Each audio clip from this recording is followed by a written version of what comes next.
जैसे लेखन ने मुझे चुना है, क्योंकि मैंने लेखन को कभी नहीं चुना। तुम हीरो हो, गिरोगी पर उठोगी और एक नए रास्ते को तलाशोगी। जहाँ apart from all these things, जहाँ पे आपको लगता है कि जिंदगी का प्लान कुछ और था, वो प्लान बेहतर था। और वहां पर मैं उन टीचर्स का बहुत तहे दिल से शुक्रिया अदा करना चाहूंगी जिन्होंने मेरी बहुत बेइज्जती की। पूरा हॉल था बच्चों से भरा हुआ, और मैं जब पास गई तो उन्होंने कहा देखो पढ़ोगे नहीं ना तो ऐसी हालत हो जाओगी। तो उस समय तो लगा कि दुनिया यहीं खत्म हो जाए प्रभु, ये दिखाने के लिए तुमने जिंदा रखा था। आपने बहुत हल्के अंदाज में उसको बड़ा मजे लेते हुए उस कहानी को बताया, लेकिन प्रैक्टिकली देखा जाए तो वो ट्रॉमा है, जिसका आपने हल्का सा जिक्र भी किया कि भाई बेइज्जती महसूस हुई।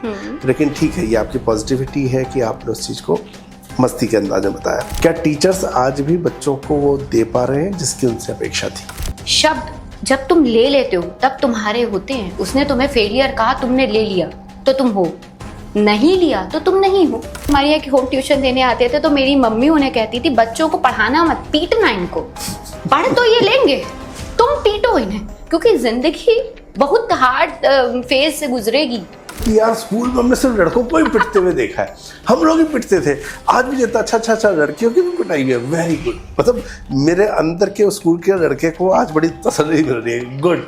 ये किताब जब आई थी, हालांकि अभी भी 24 की ही दिख रही है, लेकिन 24 की एज में वो किताब आई थी। 23 में थी वो। 23 की एज में आई थी वो किताब। मेरी जब पहली बुक आई तो एक और रोचक बात है कि मैंने वो पूरी बुक मोबाइल पे लिखी थी। ओके। क्योंकि लैपटॉप नहीं था। हाँ। फेल इतना हो रहे थे कि घर में लैपटॉप मांगे कैसे कि लैपटॉप दे दो।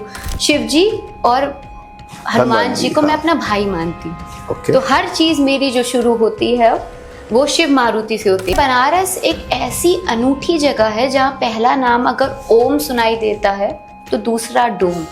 दो एक्सट्रीम वर्ल्ड को हम बीच में जी रहे होते हैं। अच्छा, जितनी देर हमने अभी तक बात की, आप एक बड़ी खुश मिजाज लड़की की तरह निकल के आई है, लेकिन कहानी में सारे पात्र दुखी हैं। यार मेरी जिस लड़की से मैं प्रेम करता था उससे शादी नहीं हुई, और आज भी मैं उसकी फेसबुक पे जाके डीपी देख लेता हूँ। वो मेरी 4th बुक में आएंगी। अगर मैं ये होती है हाजिर जवाबी।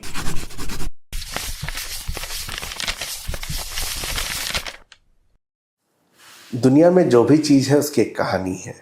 वो कहानी किसी इंसान की, किसी पशु की, यहाँ तक कि दीवार की होती है। तो शहर की कहानी क्यों नहीं हो सकती? उस शहर में रहने वाले लोगों की कहानी क्यों नहीं हो सकती? ऐसी बहुत सी कहानियां हमने पढ़ी हैं जहाँ पे कि कहानी शहर की वजह से बन जाती है।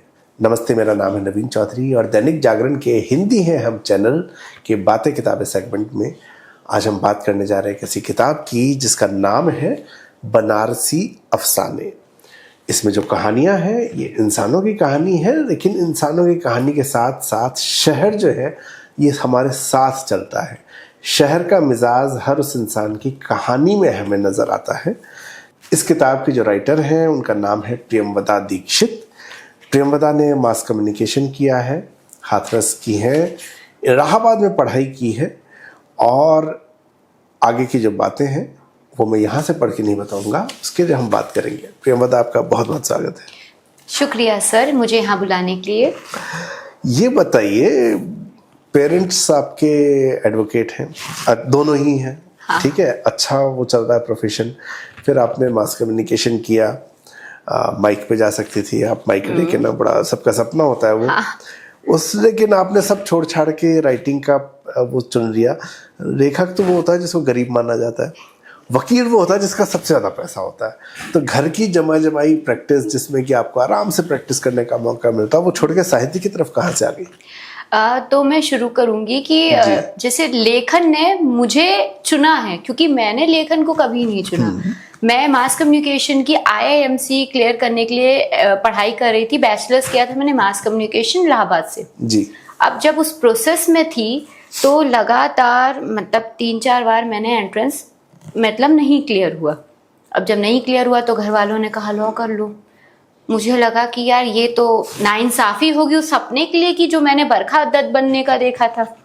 अब उसके मतलब उसको हटाने के लिए कि नहीं IIMC क्लियर होगा, एग्जाम देती रही, नहीं निकला। और ऐसे करते हुए ये होता ना, जिंदगी आपके लिए एक प्लान लेके चल रही है।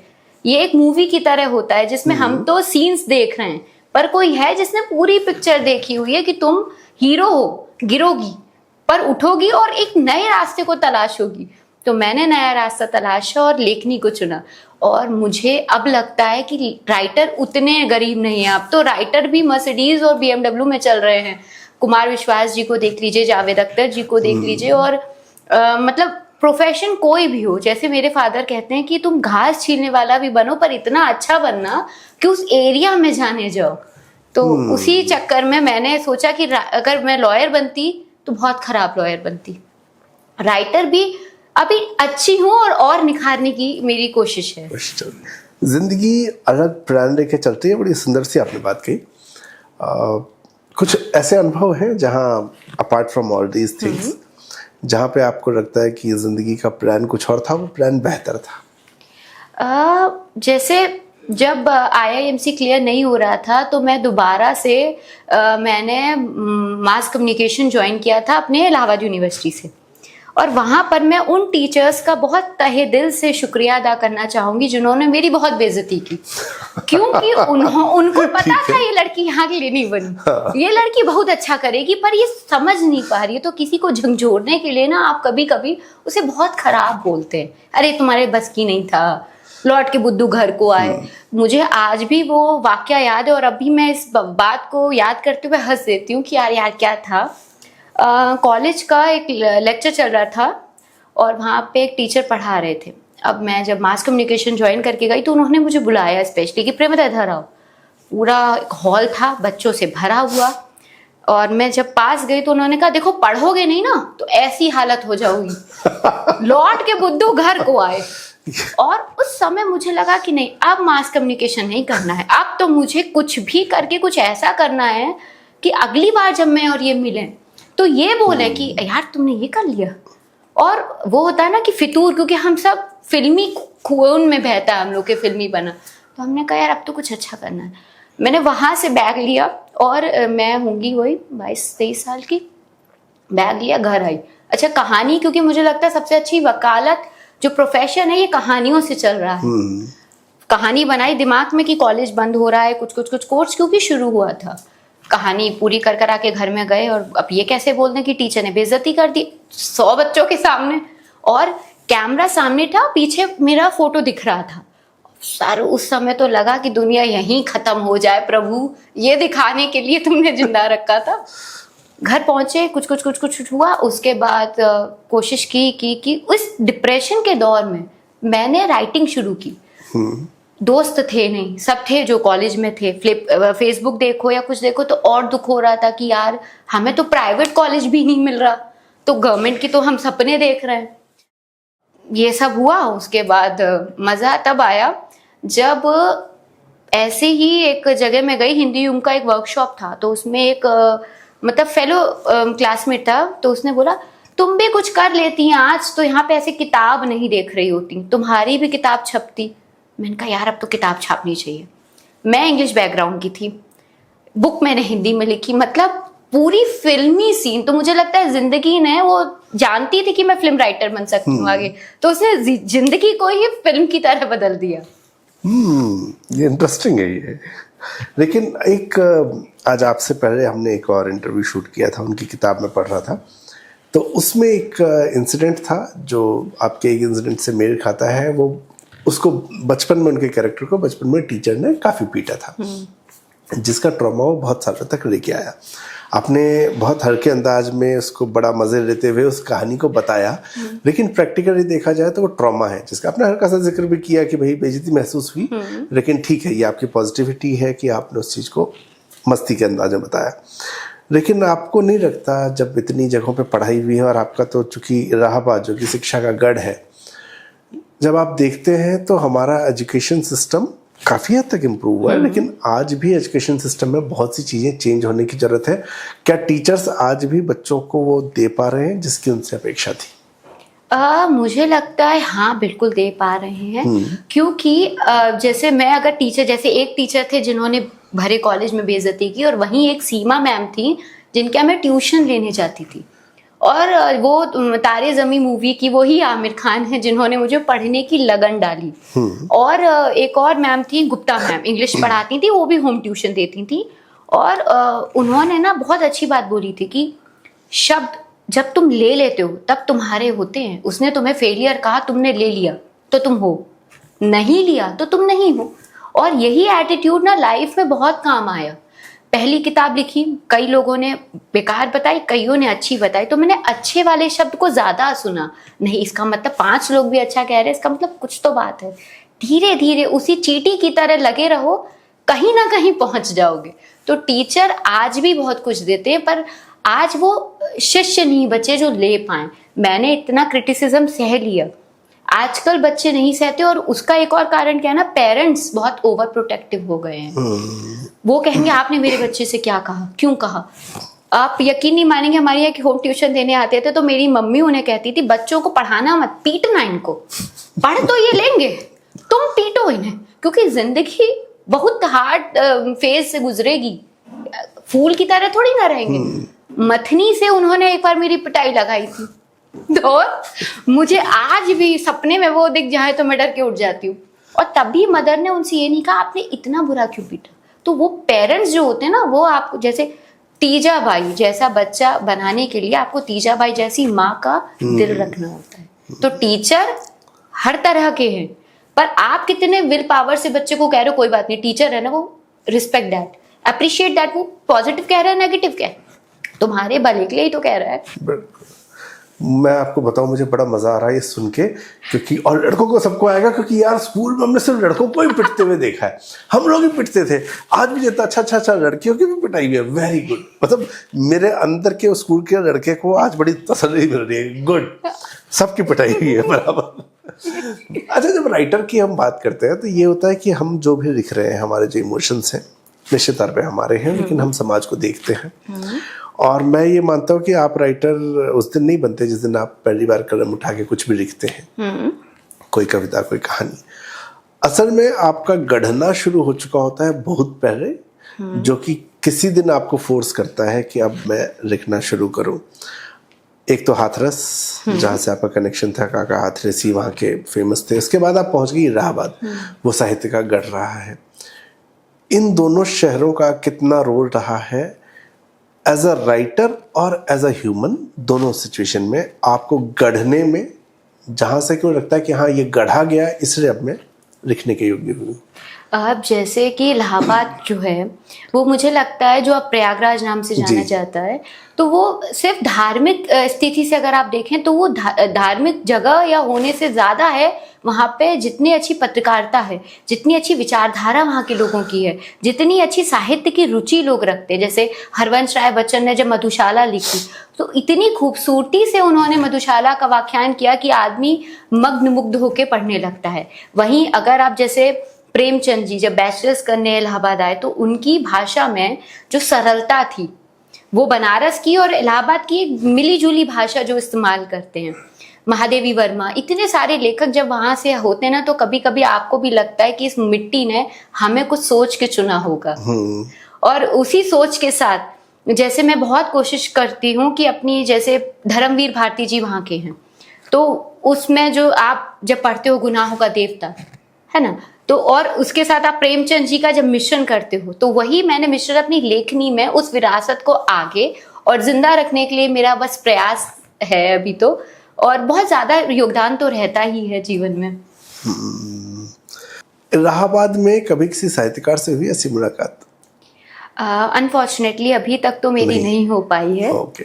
लेकिन एक ना इलाहाबाद की भाषा, और मतलब कब शिफ्ट, किस एज में शिफ्ट हुए थे? मैं 3rd क्लास में थी तब, जब मेरे मतलब एक अपना वो बन चुका था, एक बेस तो बन चुका था।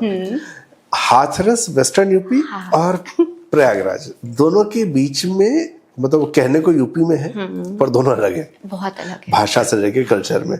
कैसा रहा यहाँ से वहां जाने का सफर? जैसे जब मैं थोड़ी बड़ी हो गई, समझदार हो गई, जब मैं अपने दादी के घर जाती थी हाथरस, तो वहाँ की भाषा बड़ी अलग लगती थी। और जैसे वहाँ पे रोटी ज्यादा खाते हैं, इलाहाबाद में चावल का ज्यादा प्रचलन है। तो जब मैं वहाँ पे रोटी मांगती, चावल मांगती थी, तो मेरे भाई बहन सोचते थे ये रोटी नहीं खाती। तो वो एक डायलेक्ट का बड़ा चेंज था। ए री तू इधर आ, अरे आप इधर आइए। तो जैसे अगर कोई भाई बहन बोलते थे ना, अरे तुझे सुनाई नहीं दे रहा, तो ये एक बहुत दिल को चुभ जाती थी बात, या इसने मुझे ऐसे क्यों बोला। बचपन में बुद्धि उतनी थी नहीं कि बस भाषा का अंतर है, बुला वो आपको रहा है, पर कभी कभी बचपन में बुरा लगता था, पर जब समझदार हुए तो लगा नहीं। करेक्ट। आपकी पहली किताब थी जब मेरा आपसे परिचय हुआ, उस किताब का नाम था तुम्हारी प्रियम। जी। आत्मकथा थी क्या वो? नहीं, वो भी सारी शॉर्ट स्टोरीज थी। हाँ, पर क्या वो अपने जीवन से, देख तो नाम जो है वो प्रियमवदा से निकला था। ये सवाल मैंने वन ऑन वन भी पूछा था, लेकिन मैं सोच रहा हूँ आपके लिए भी पूछ लूं। जी। देखिए, प्रियम का मतलब होता है कोई प्रिय, जिसको देखकर या किसी इंसान की अच्छाई से आपको उससे प्रेम हो जाता है। तुम्हारी प्रियम में सारी वो कहानी आती है जिसको किरदार को पढ़ने के बाद आपको लगेगा यार इससे तो मुझे प्यार हो गया, इस किरदार से। तो इसीलिए वहां से आया था तुम्हारी प्रियम, क्योंकि वो हर एक आदमी की किताब थी। बिल्कुल। ये किताब जब आई थी, हालांकि अभी भी 24 की ही दिख रही है, लेकिन 24 की एज में वो किताब आई थी। 23 में थी वो। 23 की एज में आई थी वो किताब। मतलब मैं मानता हूँ लिखने की कोई उम्र नहीं होती, कभी भी लिखा जा सकता है, लेकिन ये कहते हैं कि लिखे को तराशा जाता है, और एक सर्टेन टाइम तक तराशने के बाद प्रायः लोग किताब छपवाने की हिम्मत करते हैं। तो अब एक आरोप ये भी रखता है कि भाई अब समय ऐसा आ गया है कि कोई भी छप सकता है, कहीं भी छप सकता है, इजी हो गया छपना। तो कई लोग कहते हैं कि इसलिए लोग जल्दी छप जा रहे हैं। पर मेरा ये मानना है कि नहीं, एक पर्टिकुलर टाइम होता है जब राइटर को महसूस होने लगता है कि now I have arrived at a point जहाँ पर कि अब मुझे किताब छपवा लेनी चाहिए। तो मैं एज अ राइटर उस प्रोसेस को समझना चाहता हूँ कि कहाँ पर प्रियमवदा दीक्षित को लगता है कि ठीक है, इम्प्रूवमेंट तो होगा, क्योंकि आप रोज लिखेंगे, रोज कुछ नया होगा, वो एक अलग स्टोरी है। पर हाँ, ये टाइम आ गया है जब मुझे लगता है कि हाँ, इतना तो हो चुका है कि एक किताब आ जाए मेरी। जैसे मेरी जब पहली बुक आई, तो एक और रोचक बात है कि मैंने वो पूरी बुक मोबाइल पे लिखी थी। ओके। क्योंकि लैपटॉप नहीं था। हाँ। फेल इतना हो रहे थे कि घर में लैपटॉप मांगे कैसे कि लैपटॉप दे दो। तो जब बुक प्रिंट होके घर आ गई थी, तब मैंने अपने घर वालों को बताया था कि मैंने बुक लिखी है। हिम्मत, मुझे लगा कि मैं लगातार फेल हो रही हूँ, एक बुक और फेल होगी तो क्या होगा, पर सक्सेसफुल हो गई तो दुनिया में बदल जाएगी, थोड़ा नाम और इज्जत आ जाएगी। और देखो, लेखनी की कभी कोई उम्र नहीं है, ये बात तो सच है। हाँ। और आप हमेशा उसे निखारते। जैसे अगर आज मैं तुम्हारी प्रियम पढ़ती हूँ तो मुझे उसमें लगता है यहाँ पे ये कमी है, ये कमी है। आज बनारसी अफसाने को 2 या 3 महीने हुए हैं प्रिंट हुए भी, और मैं इसमें भी कमी निकाल सकती हूँ, क्योंकि कल से लेके आज में मैं बेहतर हूँ। ठीक बात। तो कोई पर्टिकुलर उम्र नहीं है। कोशिश करो, ऐसी चीजें लिखो जिससे कहीं ना कहीं कोई बैठा इंसान पढ़े तो वो जिंदगी के लिए ना थोड़ा प्रेरित हो। वो ये ना सोचे अरे, उसको ये लगे सबकी जिंदगी में उतना ही खराब चल रहा है, लेकिन हिम्मत करके आगे बढ़ोगे तो क्या पता तुम्हारी जिंदगी अगले मोड़ पे बदल जाए। ये बनारसी अफसाने में एक पेज पे सिर्फ इतना लिखा हुआ है, शिव मारुति। ये क्या है?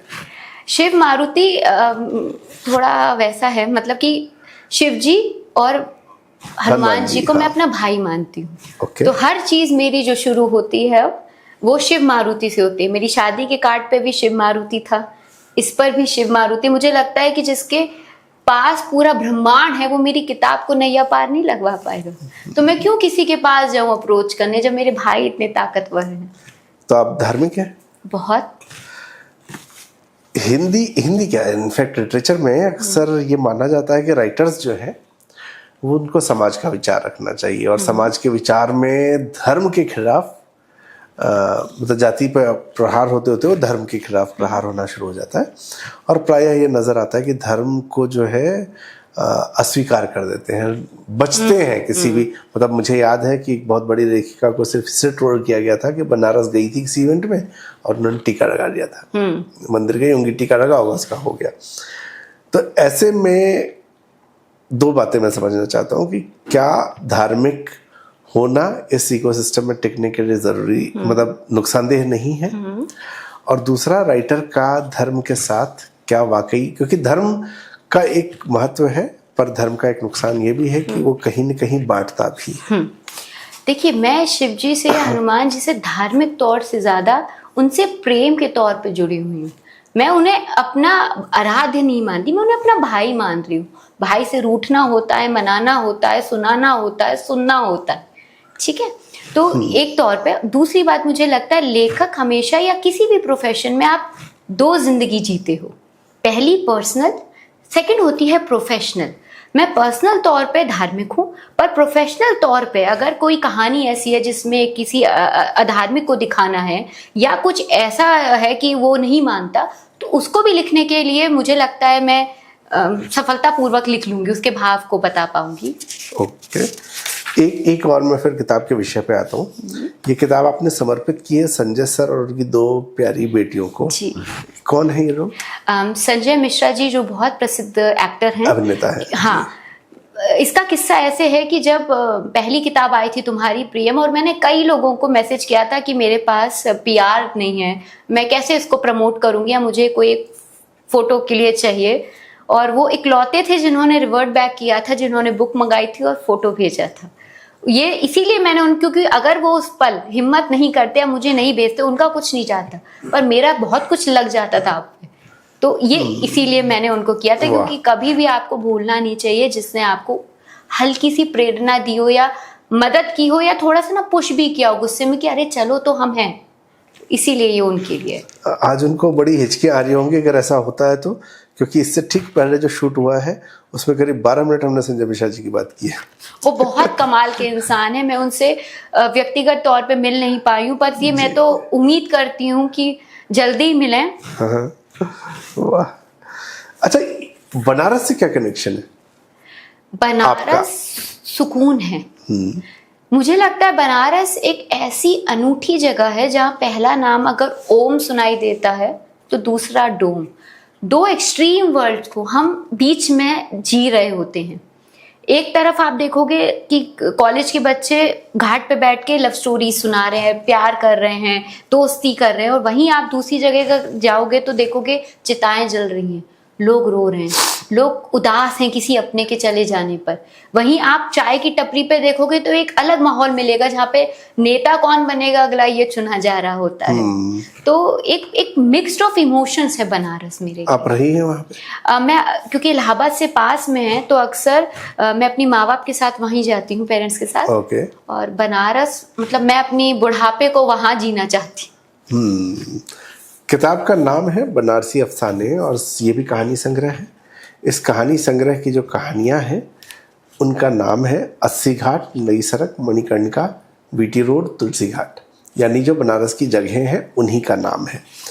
तो किताब का नाम बनारसी अफसाने, जगह जो है सारी आपने बनारस की चुनी है, लेकिन जब कहानियां हैं, कहानी टूटे दिल की है, कहानी दंगों की है, कहानी प्रेम की है, और ये ऐसे इमोशन है। जब मैं आपका इंट्रो किताब का दे रहा था तब मैंने कहा शहर की भी अपनी कहानी होती है, पर ये सारे इमोशन का बनारस होने न होने से फर्क नहीं पड़ता, ह्यूमन इमोशन है। हाँ। ये इलाहाबाद में भी हो सकता है, जयपुर में भी हो सकता है, नोएडा में भी हो सकता है, और बनारस में भी हो सकता है। तो बनारस चुन के, और चूंकि नाम ही बनारस से जुड़ा गया है, तो वो मैं थोड़ा समझना चाहूंगा कि वो कहानी जो कि प्योरली ह्यूमन इमोशन स्टोरीज है, उसको इस शहर से जोड़ने का क्या कारण है?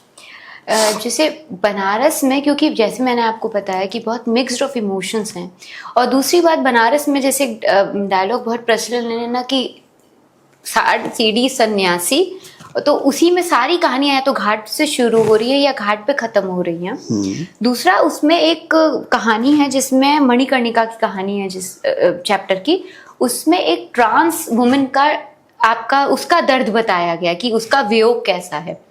अगर आप बनारसी अफसाने पढ़ोगे तो ये एक यात्रा है जिसमें आप ना समझते हो या मिलते हो प्रेम से, दोस्ती से, वियोग से, दर्द से, और आप जब ये यात्रा करके रुकते हो तो आपको, जैसे बनारस मोक्ष के लिए कहा जाता है, आप ये समझ चुके होते हो कि जीवन में मोक्ष ही सबसे एक अल्टीमेट चीज है जिसकी तलाश सभी को है, इसलिए इसका नाम बनारसी अफसाने है।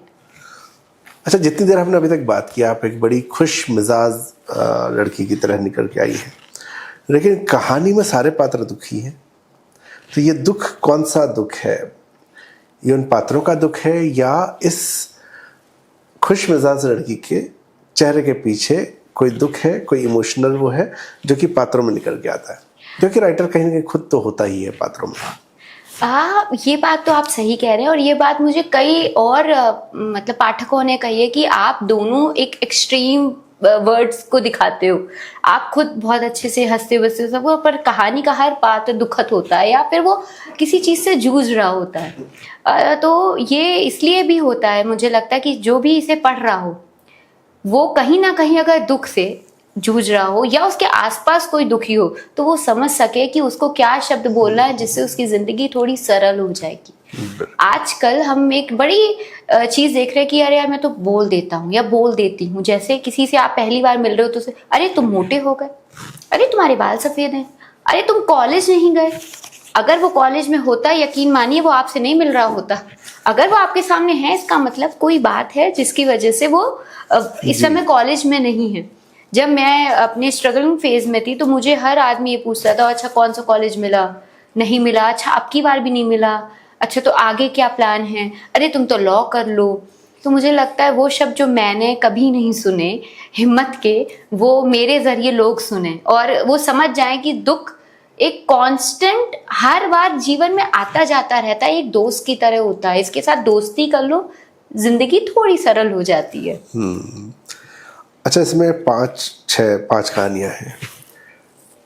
सामान्य तौर पे हमने ये देखा कि जब महिलाएं लिखती हैं, कहानियां महिलाओं की बहुत होती है ऑब्वियसली, क्योंकि उनका पक्ष वो ज़्यादा बेहतर रख पाती हैं।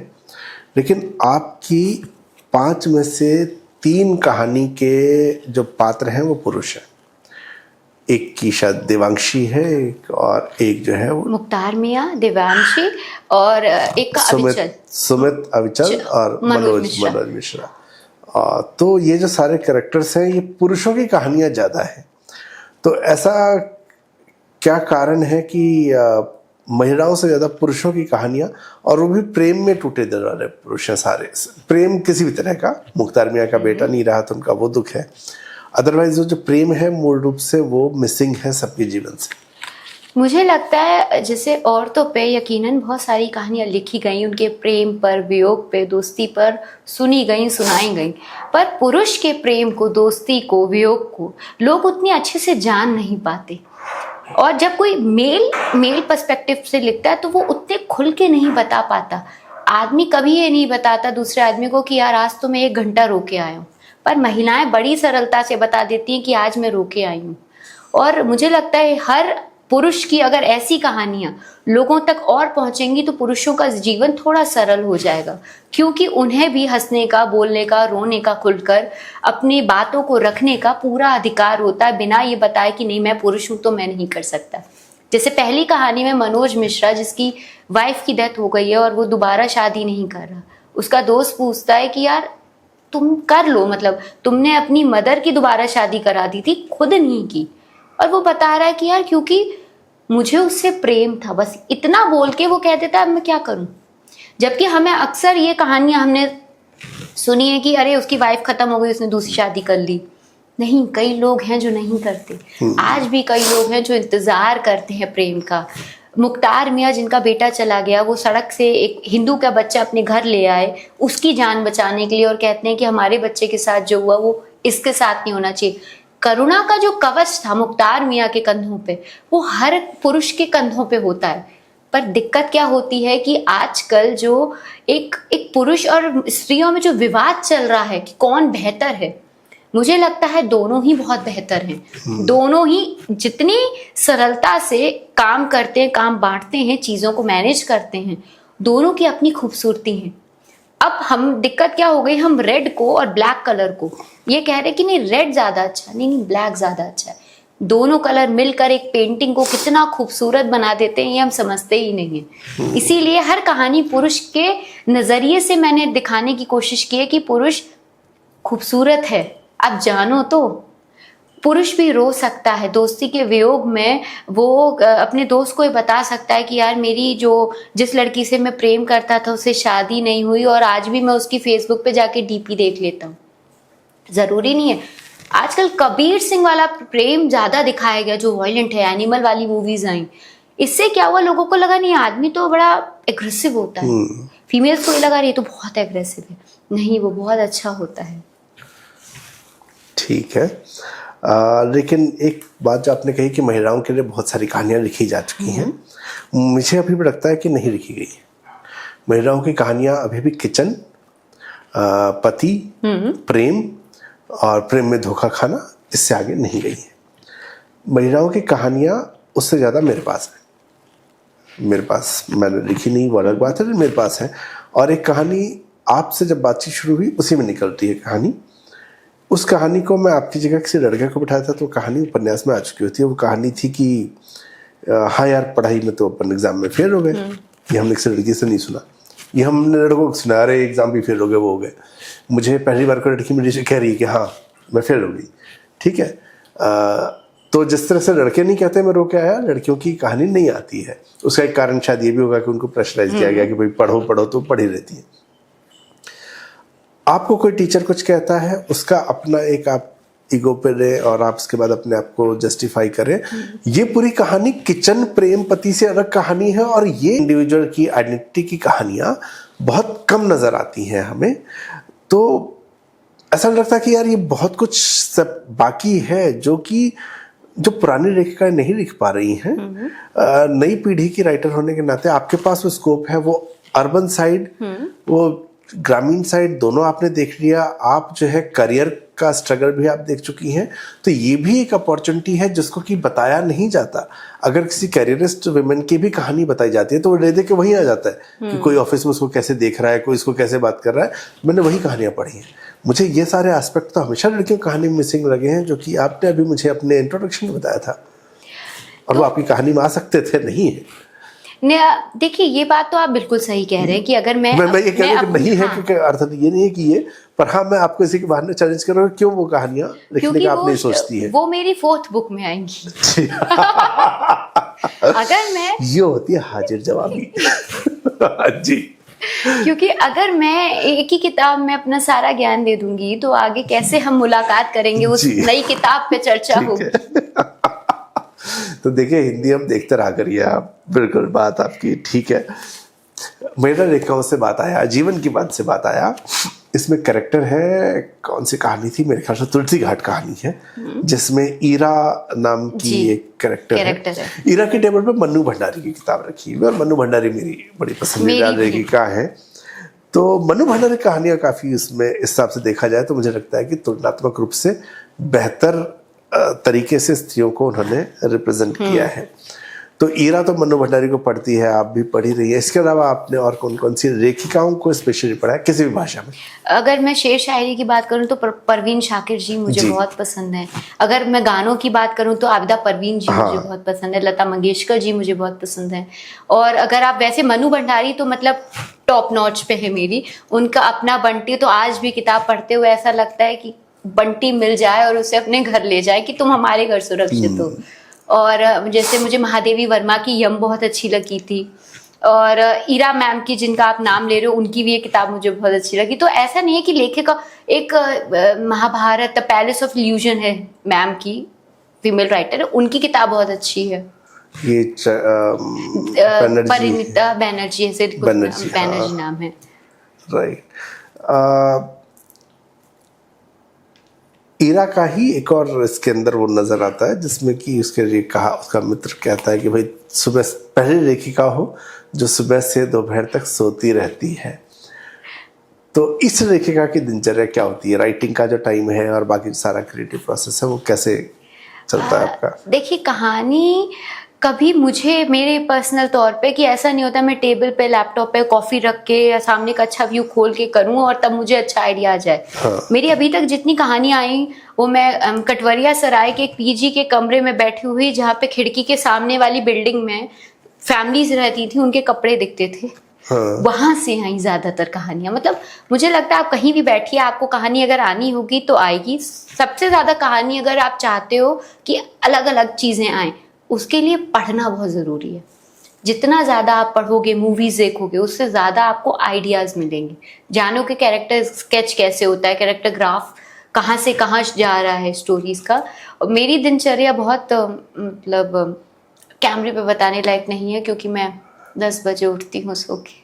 तो क्या वो हीरा आप ही है? हो सकता है। नहीं बताइए, हो सकता है कुछ लोग मोटिवेट हो के 10 बजे उठ के भी किताब लिखी जा सकती है। पर ऐसा मैं हो जाऊंगा। हाँ, मतलब मेरे साथ ये बड़ा बचपन से दिक्कत रही है कि इसलिए मैं स्कूल भी उतना पंचुअली नहीं जा पाती थी। मैं सुबह अगर 3-4 बार लगातार उठ जाऊं तो मैं 5वें दिन बीमार पड़ जाती हूँ। तो मैं कोशिश करती हूँ सुबह ना ही जाना पड़े, मतलब हाँ, पर मैं 9 बजे तक उठने की कोशिश करती हूँ। और बाकी टाइम में घर का थोड़ा बहुत मैं। अच्छा, इसमें एक मज़ेदार बात क्या है कि मेरी मम्मी, अभी मेरी शादी हुई है रिसेंटली, उससे पहले मेरी मम्मी का था कि तुम पता नहीं किस घर जाओ, क्या पता वो लोग राइटिंग के लिए उतना टाइम दें कि ना दें, तो अगर आप काम कर रहे हो उसके बीच में भी, क्योंकि फादर एडवोकेट है तो ये 30 कप चाय बना दो, ये आया है तो उसको अटेंड कर लो, तो ये सारी दिनचर्या रही है। तो उस हिसाब से आप मुझे 10 बार भी राइटिंग की टेबल से उठवा सकते हो, बैठवा सकते हो, विदाउट गेटिंग इरिटेटेड मैं सारे काम कर दूंगी। और पर हाँ, इन-लॉज के घर में तो उतना नहीं है काम, बिल्कुल। तो मेरी मम्मी हमेशा कहती है पता नहीं कैसा घर मिलेगा, तो तुम्हें कभी ये नहीं लगेगा कि माँ ने ही इतनी सख्ती कर दी कि सास जो कुछ करेगी तुम्हें वो देवी लगेगी। मुझे लगती भी है। मुझे सुन लो आंटी आप। जी। और मैं कहती हूँ मम्मी आपने मुझे बहुत काम करवाया है, मतलब मेरी जो सासू माँ अम्मा, मैं उनको अम्मा बोलती हूँ, वो बेचारी अगर मैं काम कर रही होंगी तो वो टेबल में खाना लगा के भी मुझे सर्व कर देंगी। मेरी मदर नहीं करती थी, उठो खाना गर्म करो सबको दो और खुद भी खाओ, उस वाली टेंडेंसी से। या पीजी में भी पूरा काम खुद करना है, तो वो काफी सरलता हुई मुझे राइटिंग के उसमें। तभी मैं जान पाई कि यार एक लड़की ना खाना करते हुए भी उसके दिमाग में आइडिया आता है। जैसे एक उतावली मैंने एक चीज लिखी है, उसका आइडिया मुझे चाय बनाते हुए आया था और वो एक फ्लो में आ गया था, जिसके लिए मुझे कुछ नहीं करना पड़ा। तो ये दिनचर्या का राइटर के जीवन पे, जैसे मंटो जी कहते हैं ना, जब उठो तब ख्याल जग जाए, तो वही आपका लेखक जिंदा है। महिलाओं वाली जब मैं बात करता हूँ मुझे याद आया एक आप कैरेक्टर सूक्ष्मदर्शिनी करके एक मूवी है, मेरे ख्याल से तमिल या साउथ की कोई है, तमिल ठीक, मलयालम मुझे याद नहीं है, कन्नड़ भी हो सकती है। उसमें वो महिला जो है वो बहुत माइन्यूट चीज़ों को नोटिस करती है और वो उसकी वजह से मर्डर मिस्ट्री सॉल्व कर देती है। तो मुझे अभी भी लगता है कि राइटिंग में महिलाओं का दूसरा साइड आना बाकी है। ये बात पहले कहने लग गई थी तो मैंने कहा अभी मैं कह देता हूँ। बिल्कुल आएगा।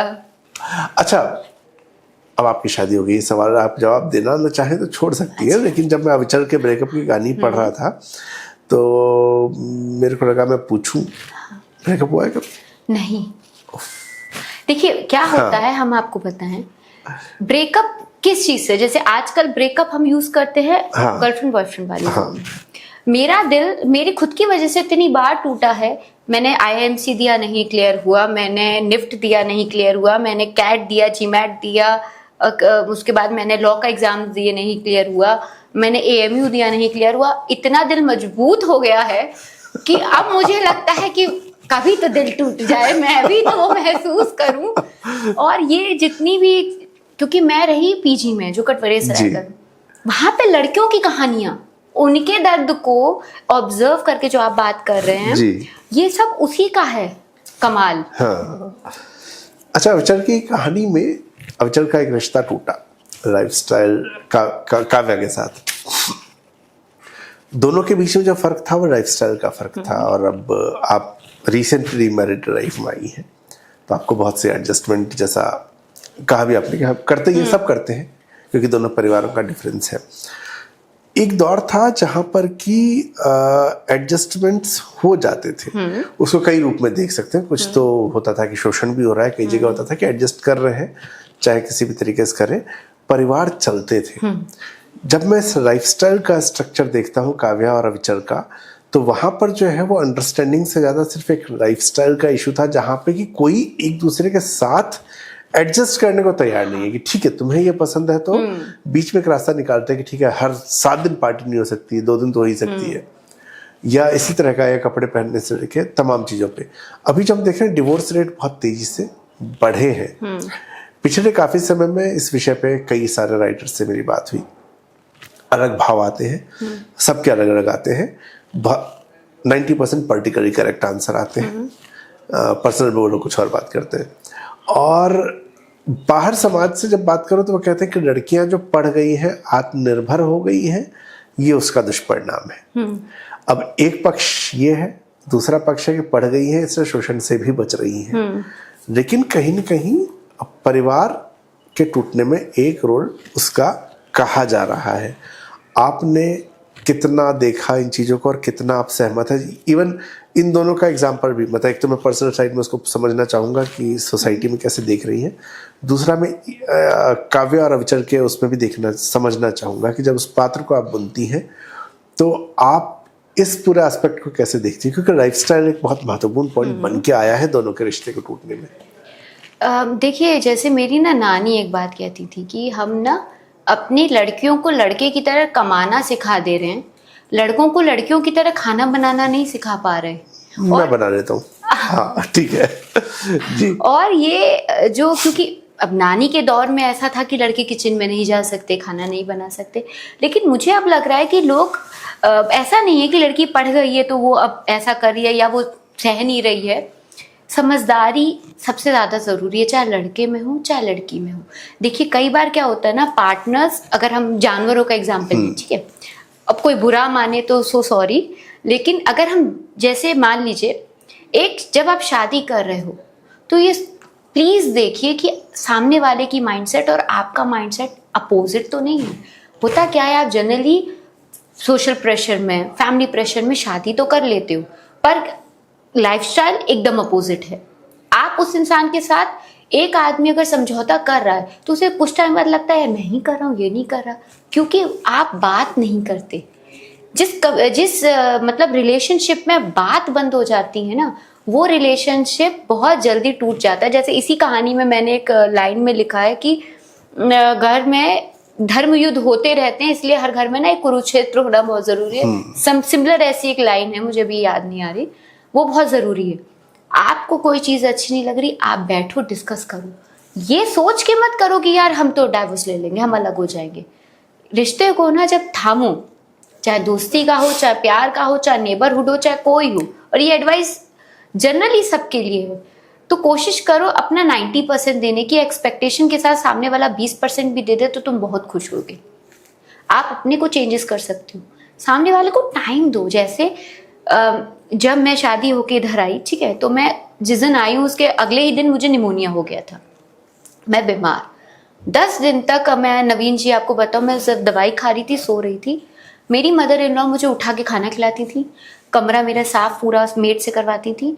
वो जो उन्होंने मेरे लिए 10 दिन में किया, वो आज उसका ये परिणाम है कि मैं तैयार हो रही हूँ तो सबसे पहले कुछ खरीद के ला रही हूँ, अम्मा ये है। उनने पहले दिन से मुझे बेटी बनाया, तभी तो मैं माँ बना पाई। जैसे या मेरे हस्बैंड का भी मैं अगर बात करूँ, हर जगह मेरे साथ जाना, अपना ऑफिस या वर्क को थोड़ा मैनेज करके, तो ये कोई एहसान नहीं है जो वो मेरे पे कर रहे हैं या मैं सुनाऊँ या मैं उनके ऊपर कर रही हूँ। पर जो अंडरस्टैंडिंग होती है ना, वो थोड़ा थोड़ा शुरुआत में बनानी चाहिए हर बात पे। और ये है कि 1 साल ना किसी भी रिलेशनशिप में शांत लगा दो, सामने वाले को समझो। तो क्या पता वो ऑफिस से आया, तुम शुरू हो गए, अरे यार ये क्या टाइम है आने का, ये है वो है, या वो फीमेल आई, आप शुरू हो गए, तुम्हें घर की चिंता नहीं, पहले पानी दो, चाय दो, दिन कैसा गया पूछो, मतलब एक हक कर लो। वहीं पे 90% लड़ाई का कारण शांत हो जाता है कि यार सामने वाला समझ तो रहा है। और ये चीज़ ना मैंने अपनी मदर फादर से सीखी। फादर एडवोकेट, पूरे टाइम बिजी रहते हैं। मेरे फादर इतने, जैसे सुबह 5 बजे उनका रूटीन है, 5 बजे उठे, कोर्ट गए, वहां से आए, 1 घंटा सोते हैं, 4 से 5, फिर वो 10:30 तक ऑफिस में बैठते हैं। अगर मेरी मम्मी ने कहा कॉफी पीने जाना है तो वो बिना ये किया अरे यार रिचा मैं 5 बजे का उठाऊंगी, तो सोचो ठीक है, वो नीचे आएंगे, अच्छा चलो चलते हैं, गाड़ी उठाई, ऐसे एक राउंड लिया, आ गए घर। कितना आसान है। अब वो जताएं या मेरी माँ जताए कि नहीं नहीं मैं तुम्हारे लिए इतना कर रही हूँ, तो जताना बंद कर दो, रिश्ता अपने आप बच जाएगा। अच्छा, तमाम प्रेम कहानियों में एक एंगल, क्योंकि इसमें सब सारे जेंडर आ गए हैं, एक एंगल है जिसकी चर्चा आजकल बहुत होती है, वो है LGBTQ। अब उसमें मतलब आपकी कहानियों में फिलहाल वो पात्र नहीं है। How do you see that? उसको लेके आजकल समाज में, उसको लेके भी समाज में बहुत सारा दो समान लिंग के लोगों के प्रेम को समाज पहले भी स्वीकार नहीं करता था, बल्कि कई बार मुझे लगता है कि पहले ज्यादा स्वीकार रहता थी, अब कम है। तो एज अ पर्सन आप खुद कैसे उसको देखती है? मुझे लगता है एज लॉन्ग एज आप खुश हो, इट्स ऑल मैटर। लड़के के साथ रहो, लड़की के साथ रहो, अकेले रहो, आप किसी के भी साथ रहो। देखो, आपको एक जिंदगी मिली है तो सामने वाले को भी एक मिली है। आप अपनी ख्वाहिशें, अपनी चीजें उस पर मत थोपो, वो आप पे ना थोपे, और आप दोनों खुशी खुशी रहो। पता नहीं, क्योंकि मेरे एक टीचर थे, वो थोड़ा लोकल डायलेक्ट में बोलते थे कि पता नहीं तुम में और लोटे में कितना फर्क हो। लोटा जिसमें कलश में रखा जाता है आपके जो एशेस होते हैं, बोले इसलिए प्रेम होता है जिंदगी को बहुत अच्छे से जीना। पता नहीं तुम आज कितने अच्छे से तैयार होकर जा रही हो, कल हो ही ना। तो वही जिंदगी। मुझे लगता है कि LGBTQ जिसमें आगे भी प्लस अब का साइन जुड़ गया है, आप खुश हो, it all matters is your happiness. आप खुश हो, आपके पेरेंट्स भी धीरे धीरे खुश हो जाएंगे, नेबर्स भी खुश हो जाएंगे। अरे ठीक है, अपने में रहता है ना। तो ये है मेरा नजरिया। आज हम बात कर रहे थे प्रियंवदा दीक्षित से, जिनकी किताब बनारसी अफसाने हिंदी पंक्तियाँ से आई है, पंक्ति प्रकाशन। किताब रिश्तों के बारे में है, प्रेम के बारे में है। प्रेम के विभिन्न रूप हैं, निश्चित तौर पे दो लोगों के प्रेम की बात ज़्यादा है, लेकिन पेरेंट्स का भी एक प्रेम एक कहानी में नज़र आता है। ये किताब है पंक्ति प्रकाशन से, 225 रुपये इसकी कीमत है। 5 कहानियाँ इस किताब में है। दुकानों पर पंक्ति प्रकाशन के पेज से और अमेज़न से इस किताब को आप खरीद सकते हैं। प्रियंका, बहुत बहुत धन्यवाद यहाँ आने के लिए और हमसे बातचीत करने के लिए। शुक्रिया सर। और मुझे ना भी याद आया, सर ने फर्स्ट टाइम भी मुझे प्रियंका कहा था और अभी भी सर ने गलती से प्रियंका कह दिया। बचपन की है ना मेमोरी, वो प्रेम की कहानियां में पढ़ रहा था तो बचपन का कुछ याद आ गया मुझे। कहा था ना आप कहीं ना कहीं अपने से मिल जाएंगे कहानी पढ़ते हुए। जी, तो बहुत बहुत शुक्रिया आपका आने के लिए और बहुत बधाई आपको। अगली किताब जल्द आए, क्योंकि मैं कुछ और विषय जो मैंने आपसे बात की, मैं उम्मीद करता हूँ कि उन विषयों पर भी शायद कुछ पढ़ने को मिले। शुक्रिया मुझे बुलाने के लिए। मुझे बहुत अच्छा लगा आपके साथ साझा करने में अपनी बातें, क्योंकि जब आप किसी को बहुत टाइम से जानते हो तो और मजा आता है उसमें बात करने में। तो मुझे बहुत अच्छा लगा आपने मुझे बुलाया अपने मंच पे। अगर ये बातचीत पसंद आए तो अपने तक ही नहीं रखना है, इसको शेयर करना है, सब्सक्राइब करना है और लाइक करना है। बहुत बहुत धन्यवाद। दैनिक जागरण हिंदी है हम।